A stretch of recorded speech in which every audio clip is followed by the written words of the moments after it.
এদিকে আবার বেরিয়ে আসলো সেনাপ্রধান ওয়াকারুজ্জামানের আসল রহস্য। গতকাল রাতে ঘটে গেল ভয়ানক ঘটনা, হতে চলেছে সেনা অভ্যুত্থান। শেখ হাসিনাকে 23 তারিখের আগেই দেশে ফিরাতে কাজ চালাচ্ছে সেনাবাহিনী। সরকারকে নিজের বাস নিজে নিল নাকি?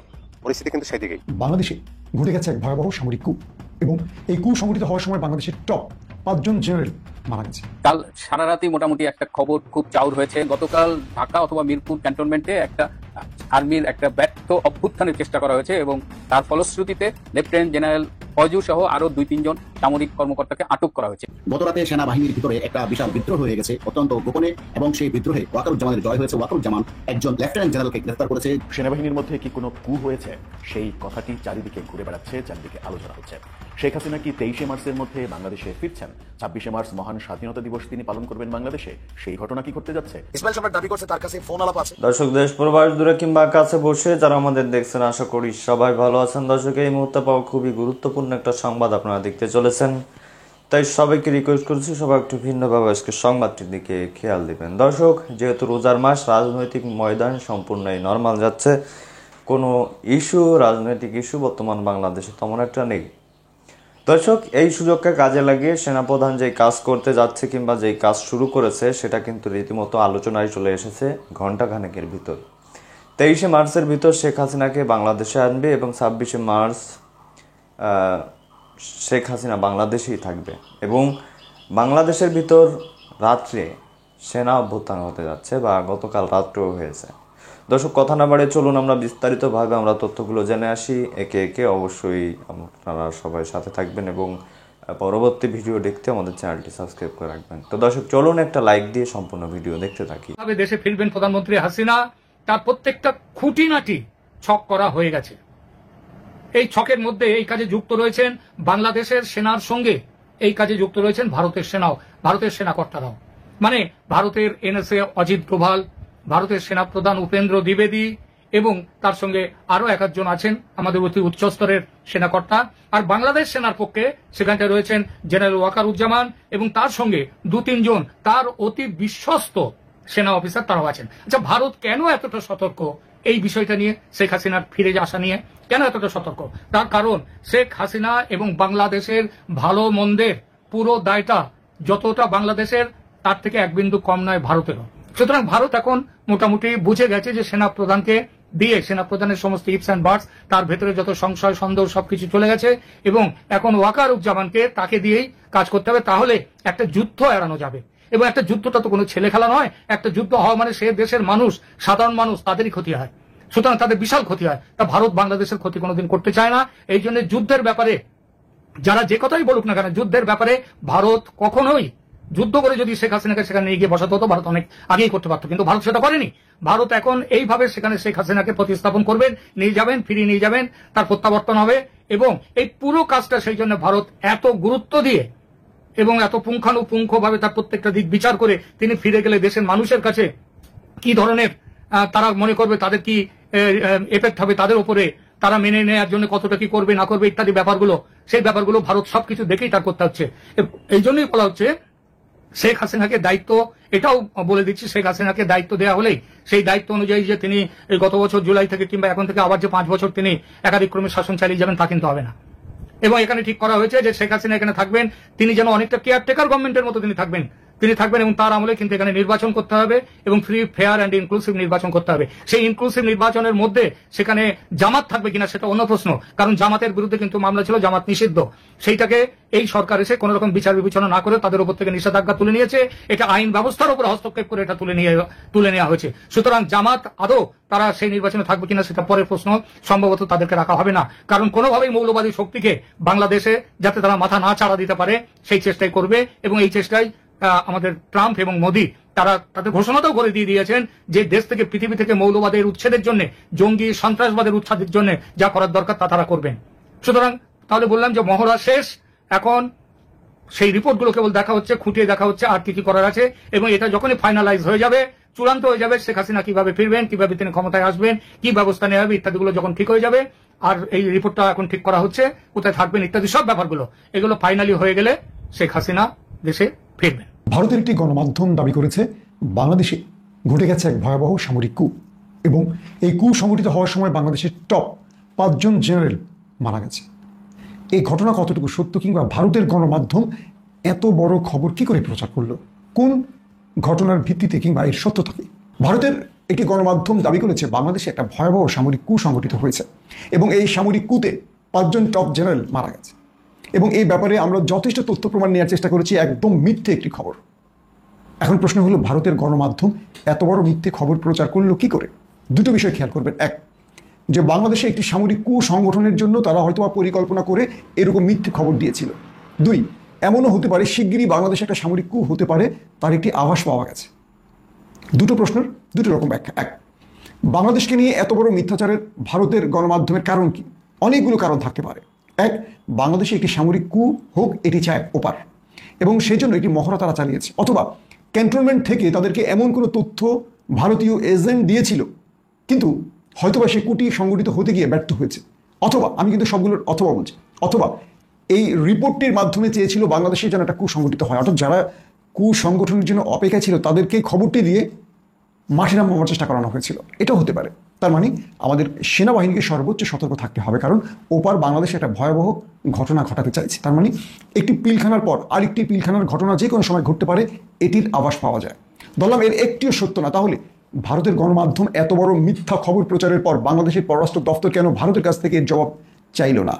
এই ব্যাপারে ইউনূস সরকার বা আমাদের এই বর্তমান অন্তর্বর্তীকালীন সরকারের পররাষ্ট্র দপ্তরকে আমরা আহ্বান করছি, আপনারা ভারতের কাছ থেকে এর সদুত্তর আশা করেন যে ভারত কেন বাংলাদেশকে নিয়ে একটার পর একটা মিথ্যাচার করছে, কেন এই গদি মিডিয়া এভাবে বাংলাদেশকে নিয়ে মিথ্যাচার করে পৃথিবীর কাছে বাংলাদেশের ভাবমূর্তি নষ্ট করছে, কেন গদি মিডিয়া একটি দলের দালালি করতে গিয়ে বাংলাদেশকে এইভাবে বারবার একটা বড় ভয়ঙ্কর পরিবেশের মধ্যে ফেলতে চাইছে। 2 নম্বর বিষয়টি, ক্যান্টনমেন্টের ভেতরে এই যে খবরগুলো নিয়ে মিথ্যা খবর প্রচার হচ্ছে, এর কিছু কারণ থাকতে পারে। এক, আওয়ামী রেজিমের বা আওয়ামী দোসর যে সেনাবাহিনী অফিসাররা রয়েছেন তারা হয়তো একটা কু সংগঠনের পরিকল্পনা করছিল এবং সেই খবরটি অগ্রিম ভারতের গণমাধ্যমের কাছে পৌঁছে গেছে। হতে পারে, আমি বলছি না এটি হয়েছে। তো যেটাই হোক না কেন, আমি মনে করি ক্যান্টনমেন্টের মধ্যে হাসিনা বা ওপারের মদতপুষ্ট আর্মি অফিসাররা এখনো অ্যাক্টিভ আছে এবং তাদের তথ্যের আলোকেই গণমাধ্যমটি হয়তো বা এই ভুল বা মিথ্যা খবরটি প্রচার করেছে।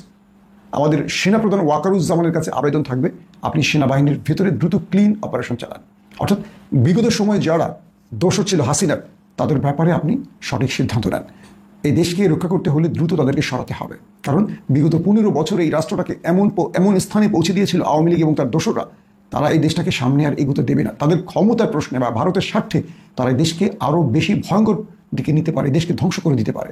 সো ভারতের গণমাধ্যম এই মিথ্যে খবর দিয়ে আমাদের ক্যান্টনমেন্টের মধ্যে যে উত্তপ্ত পরিবেশ সৃষ্টি করতে চেয়েছে, অর্থাৎ এই খবরটি ভারতের গণমাধ্যম প্রচার করলে বাংলাদেশের ক্যান্টনমেন্টগুলোর মধ্যে একটা ভয়াবহ সামরিক কু হতে পারত, অথবা আমাদের বাহিনী একে অপরের বিরুদ্ধে দাঁড়িয়ে যেত অস্ত্র হাতে, এমন একটি অবস্থা তৈরি করতে চেয়েছিল ভারত। সেখান থেকে এই দেশটি রক্ষা পেয়েছে। তার মানে এই নয় আগামী দিন কোনো কিছু ঘটবে না। অর্থাৎ এই মিথ্যে খবর থেকে আমাদের সর্বোচ্চ সতর্ক অবস্থানে যেতে হবে এবং আমাদের বাহিনীর মধ্যে, আবারও বলছি, আমাদের এই সশস্ত্র বাহিনীর মধ্যে যদি কোনো কালপ্রিট থাকে, দ্রুত তাদের আইনের আওতায় আনতে হবে। আমরা আজকে থেকে নাহিদ ইসলামে বৈষম্য বিরোধী ছাত্র আন্দোলন থেকে নাহিদ ইসলামকে অবাঞ্ছিত ঘোষণা করলাম। প্রাইভেট বিশ্ববিদ্যালয়ের সাথে যা হয়েছে, এই শারজিদ আলম সেখানে গিয়ে যা করেছে, তার সাথে যারা ছিল তাদের প্রত্যেকের পরিচয় বেরিয়েছে, প্রত্যেকে ছাত্রলীগের সাবেক নেতা। রূপায়ণের যে আবাসন প্রকল্প, সেখানে শারজিদ আলম কয়টা প্লাট দখলে নিয়েছে? শুধু এই একটা প্রশ্নের জবাব চেয়ে দেখ। ভিডিওর প্রথমে আপনারা যে বক্তব্যগুলো শুনেছেন, এই বক্তব্যগুলো শোনার পরে সার্জিস অথবা নাহিদরা এই চ্যালেঞ্জটা তারা কি অ্যাকসেপ্ট করবে? এই যে রূপায়ণ টাওয়ারে সার্জিসের কতটা ফ্ল্যাট আছে বা দখলে নিয়েছে, ইভেন সাইফুর সাগর ভাইয়ের ফেস দ্য পিপল প্রোগ্রামে ইসমাইল সম্রাট যতগুলো অভিযোগ আনছে, প্রত্যেকটা অভিযোগের পেছনে সুস্পষ্ট চাঁদাবাজির গল্প আছে। ইসমাইল সম্রাট দাবি করছে তার কাছে ফোন আলাপ আছে, ইভেন সাক্ষ্য প্রমাণ আছে যে সার্জিসরা, নাহিদরা বিভিন্ন জায়গা থেকে কিভাবে এই দল পরিচালনার জন্য জোরপূর্বক বা কৌশলে ফেলে টাকা আদায় করেছেন। তো এখন কেন প্রকাশ করছেন না? ইসমাইল সম্রাটের বক্তব্য মান সম্মানের দিকে তাকাইয়া এখন আমরা প্রকাশ করছি না। তো অনেকের মধ্যে প্রশ্ন যে কেন ইসমাইল সম্রাটরা এখন খেপলো? ওই যে বৈষম্য বিরোধী যে আন্দোলন থেকে নাহিদদের উত্থান, সার্জিসদের উত্থান, সেই বৈষম্য বিরোধী প্ল্যাটফর্মকে যখন তারা এক্সিস্ট না এই কথাটা বলছে, তখনই এই ইসমাইল সম্রাটরা যারা সমন্বয়করা ছিলেন, সাবেক হয়েছেন, তারা মোটামুটি বিষয় নিয়ে প্রচন্ড খেপছেন যে আপনারা এই যে সিদ্ধান্তটা নিয়েছেন বৈষম্য বিরোধী প্ল্যাটফর্মকে বিলুপ্ত করা হবে, কার সাথে আলোচনা করছেন? আপনারা ঢাবির 7-8 জন যারা আছেন, যাই বানান, আপনারা এগুলোর প্রধান হন, আপনারা সিদ্ধান্ত নিয়ে এই বৈষম্য বিরোধী আন্দোলনের প্ল্যাটফর্মকে বিলুপ্ত করার অধিকার আপনাদের কে দিয়েছে? একটা প্রশ্ন ছুড়ে দিয়েছে। ইভেন তাদের বক্তব্য যে ওই ঘটনার পর মানে সরকার পতনের পর সারা বাংলাদেশের যে ছাত্র জনতা ছিল সবাই সবার ঘরে ফিরে গেছে। মাদ্রাসার ছাত্ররা মাদ্রাসায় গেছে, শিবিরের তারা শিবিরে গেছে, বিএনপির তারা বিএনপি গেছে, স্টুডেন্ট যারা কলেজে ফিরে গেছে। কিন্তু এই একটা সিন্ডিকেট যারা এই রাজনৈতিক দল তৈরি করছে, এদের উদ্দেশ্য হচ্ছে ক্ষমতা এবং ক্ষমতাকে ব্যবহার করে দুর্নীতি লুটপাট করা। অলরেডি তারা এগুলা করছে দাবি ইসমাইল সম্রাটের। তবে অনেকগুলা তথ্য সে দিয়েছে। আমি মনে করি এই দলটার অস্তিত্ব টিকায় রাখতে ইসমাইল সম্রাটের এই তথ্যগুলোর জবাব দেওয়া উচিত নাহিদ এবং সার্জিসদের। এমনকি ইসমাইল সম্রাট আরেকটা ঘোষণা দিছে যে আরেকটা দল আসতে পারে মার্কেটে নতুন করে। বাংলাদেশের মানুষ নতুন রাজনৈতিক দল চায়, শুধুমাত্র এই ঢাবি কেন্দ্রিক বা নাহিদ কেন্দ্রিক তাদের যে সিন্ডিকেটটা আছে তারাই দল বানাবে, তারাই সব করবে সেটা তারা প্রাইভেটের ছাত্ররা সাবেক সমন্বয়করা তারা মিলা আরেকটা রাজনৈতিক দল আনতে পারে। তাহলে বুঝছেন পরিস্থিতি কোথায় যাবে। তবে খুবই গুরুতর অভিযোগ, যারা অভিযুক্ত হয়েছেন তাদের উচিত এটা নিয়ে ক্লিয়ার করা জাতিকে যে আসলে সমস্যা কি। আমি ওদিন বলছিলাম যে আপনাদেরকে টাকা খেতে আপনারা নাম প্রকাশ করছেন না, ভেজাল আছে, এই কথাটা ইসমাইল সম্রাট বলছে। সরকারকে নিজের বাস নিজে নিল নাকি? পরিস্থিতি কিন্তু সেই দিকেই। দেখেন, এই যে হিজবুত তাহরির নিষিদ্ধ ঘোষিত সংগঠন, শুধু বাংলাদেশে না সারা বিশ্বের প্রতিটা রাষ্ট্রে এই হিজবুত তাহরির কিন্তু নিষিদ্ধ ঘোষিত সংগঠন। এই নিষিদ্ধ সংগঠন যখন বাংলাদেশে বাইতুল মোকাররমের সামনে, কেন্দ্রীয় মসজিদের সামনে শত শত মানুষ জড়ো হলো, বাংলাদেশের সরকারের গোয়েন্দা বিভাগ বা বাংলাদেশ সরকার এই বিষয়টা বুঝতে পারলো না, মিছিল শুরু হলো, পুলিশ ব্যারিকেড দিল, ব্যারিকেড ওভারটেক করলো হিজবুত তাহরির করে মিছিল নিয়ে চলে গেল। পরবর্তীতে সেনাবাহিনী, পুলিশ, আনসার সকলে মিলে কিন্তু এই মিছিলটা পণ্ড করলো। কিন্তু মিছিলটা হয়েছে, মিছিলটা পণ্ড করছে। তাদের উদ্দেশ্য ছিল কি লং মার্চ টু খেলাফত, তারা খেলাফত প্রতিষ্ঠার জন্য এই মিছিলটা শুরু করছে। আপনি বুঝতে পারছেন কিনা? 5ই আগস্ট 2024 সালে ছাত্ররা যখন বললো যে আপনার মার্চ টু ঢাকা, দাবি কি ছিল? এক দফা, এক দাবি, সরকারের পদত্যাগ। এখন সেম ধরেন এই হিজবুত তাহরির তারা মার্চ টু খেলাফত, তাদের দাবি একটাই যে গণতন্ত্র নিপাত যাক, খেলাফত প্রতিষ্ঠা হোক, এটাই। কিন্তু সারা বিশ্বের দিকে আপনি একটু থেকে দেখেন তো, সারা বিশ্বের কোথাও কি আর খেলাফতের যুগ আছে? খেলাফতের যুগ নাই। খেলাফতের যুগ, খেলাফতের রাশেদিন, খেলাফতে আমরা ওগুলো পড়ছি, আমরা ইসলামিক ইতিহাসের ছাত্র। কিন্তু খেলাফতের যুগ আর নাই, সেটা ছিল অতীতে। যারা এখন থেকে কয়েকশো বছর, আপনার 500-700 বছর অতীতে ফিরে যেতে চায়, অথবা 1000 বছর অতীতে ফিরে যেতে চায়, সেই সমস্ত লোক মিছিল করলো।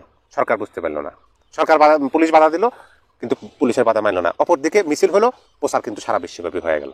অনেকে বলতেছে সরকার এটা নিজেও করতে পারে, অনেকে এরকম বিশ্লেষণ করতেছে। ইউটিউবে কন্টেন্ট ক্রিয়েটার বা রাজনৈতিক বিশ্লেষক যারা টেলিভিশনে কথা বলে, বড় মাপের মানুষ, যারা বড় মাপের রাজনৈতিক বিশ্লেষক, তারাও কিন্তু এই কথাটা বলতেছে। এটা দুইটা দিক হতে পারে।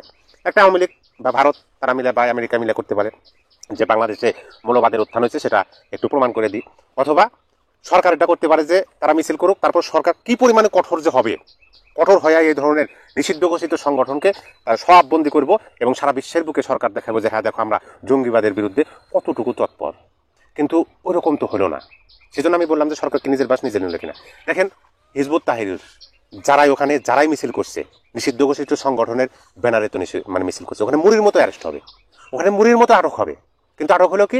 একজন চা বিক্রেতা। সে চা বিক্রেতাকে আবার কি করলো? নায়কের মতো আমাদের আসিফ মাহমুদ উপদেষ্টা সাহেব, তিনি গিয়ে কোনো আইনের তক্কা নাই, কিচ্ছু নাই। এখন দেখেন একটা জায়গায় একটা বিশৃঙ্খলার সৃষ্টি হলো, সেই বিশৃঙ্খলার সৃষ্টি কিন্তু ওই এরিয়ার পুলিশ হ্যান্ডেলিং করবে, অ্যারেস্ট করবে। কিন্তু তাকে কিন্তু পুলিশটা অ্যারেস্ট করলো না, তাকে অ্যারেস্ট করলো কি ডিবি। তারপরে ডিবি কার্যালয়ে গেল কে? আসিফ মাহমুদ, বীরের বেশে, একদম ক্যামেরা আছে চতুর্দিকে, সে বীরের বেশে গেল, নিয়ে বাইরে চলে আসলো। এখানে কিন্তু আইনের ব্যত্যয় ঘটলো। এই জায়গায় কিন্তু সরকার একটু ধাক্কা খাইলো। সে যদি নিরপরাধ থাকে আইনের মাধ্যমে কিন্তু তার বাইরে হয়ে আসতে হবে। কিন্তু সে উপদেষ্টা, সে একজন মন্ত্রী, উপদেষ্টা মন্ত্রী পদমর্যাদায় সে নিয়ে আসলো। তারপরে দেখেন সারা বিশ্বব্যাপী কিন্তু এমনভাবে প্রচার হয়ে গেল বিষয়টা যে বাংলাদেশে সত্যিকার অর্থে মৌলবাদের উত্থান হয়েছে এবং বাংলাদেশ জঙ্গিবাদ, বাংলাদেশ একটা রেড জোন, বাংলাদেশ যে কোনো সময় যে কোনো রাষ্ট্রের জন্য হুমকি হিসাবে কাজ করবে তারা, এরকম ভাবে কিন্তু প্রচার হয়ে গেল, অলরেডি হয়ে গেছে। মোট কথা দেখেন, আপনি বলতে পারেন যে আপনি সরকারি কথা বলতেছেন, আমাদের কথা তো বলতেছেন, আমরা দেশের জনগণ, আমাদের আর কি হবে দেবে, আমাদের চিন্তা করে এত লাভ নেই। কারণ আমরা তো এইভাবে অভ্যস্ত, তাই না, যে যার সুবিধা মতো, যার নিজের সুবিধা করার জন্য এগুলোই করে। জনগণের দিকে কে তাকায় জনগণের দিকে বলেন তো? আপনি দেখান আজ থেকে 20 বছর 30 বছরের জনগণের দিকে একদম সুষ্ঠু এবং সুস্পষ্ট এবং দয়া মায়ার চোখে তাকাইছে বাংলাদেশের জনগণের দিকে কোন তো দর্শক, দেখলেন খুব গুরুত্বপূর্ণ প্রতিবেদন। এতক্ষণ আমাদের সাথে থাকার জন্য সবাইকে ধন্যবাদ জানাচ্ছি। পাশাপাশি ধন্যবাদ জানাই আজকের আমাদের আলোচক বৃন্দদের, যারা এতক্ষণ গুরুত্বপূর্ণ আলোচনা আপনাদের সামনে তুলে ধরছিল। দেখছিলেন যে সেনা অভ্যুত্থান বাংলাদেশে হয়েছে কিনা, অবশ্যই আপনারা বুঝতে পেরেছেন যে কি হতে চলেছে আসলে বাংলাদেশ রাজনৈতিক অঙ্গন, যদিও ঠান্ডা ঠান্ডা ভাব, যদিও কোনো অ্যাকশনে যাচ্ছে না রোজার পরে ছাড়া, তারপরেও কিন্তু এর মাঝেই কিন্তু কিছু কিছু লোক এই সুযোগটাকে কাজে লাগানোর চেষ্টা করছে। দর্শক, গত কয়েকদিন আগে বিএনপির মহাসচিব মির্জা ফখরুল ইসলাম আলমগীর একটা বক্তব্য দিয়েছিল, যে বক্তব্যকে কেন্দ্র করে আলোচনা সমালোচনা হয়েছিল সারা দেশে। তিনি বলেছিল দিন যাচ্ছে আর বাংলাদেশের আইন শৃঙ্খলা রক্ষাকারী বাহিনী বা আইন শৃঙ্খলা অবনতির দিকে যাচ্ছে, দেশ ভালো নেই। আপনিও কি তাই মনে করেন? যদি তাই মনে করে থাকেন তাহলে কমেন্টে এ লিখবেন, আর যদি তাই মনে না করে থাকেন তাহলে কমেন্টে বি লিখবেন। তো দর্শক, কথা নয়, চলুন স্ক্রিনে ভালো থাকুন, সুস্থ থাকুন। আসসালামু আলাইকুম।